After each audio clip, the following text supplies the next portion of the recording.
I remember the evening of November 4th, 2008, like it was yesterday, when news that Senator Barack Obama had officially become the next president of the United States. Thousands of people, black, white, Latino, everyone cheered and cried. The hope of a unified nation with inclusive, collaborative workplaces was high.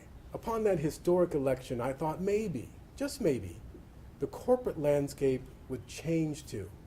We still have a handful of black CEOs, Latin CEOs, women CEOs, but all the data says that progress has plateaued. You've heard the figures. This nation is approaching an historic shift in which whites will become a minority by roughly 2040. Already, America's racial and ethnic minorities now make up about half of the under 5 age group. And those kids will grow up to be the business leaders of tomorrow. As Dick Parsons, the former chairman of Citigroup, told me, diversity for diversity's sake is not the point. But as the complexion of America changes, those companies who keep up with and mirror those changes will do better than those who don't. Diversity of perspective matters in a boardroom. It's not simply a matter of where you went to business school, or if you worked in supply chain or finance or marketing. Yeah, those things matter, of course.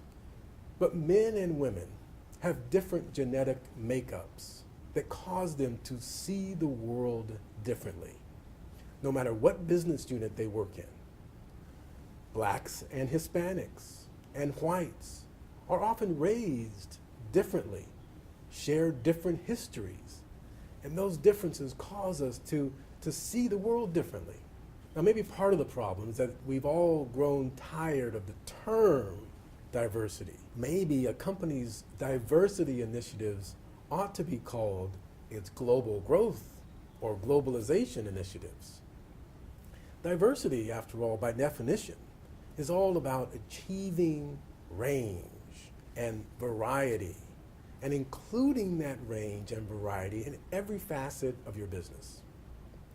Parsons told me, knowing your customer, his or her tastes, needs, sensibilities, preferences, requires having representatives from all the communities you hope to serve.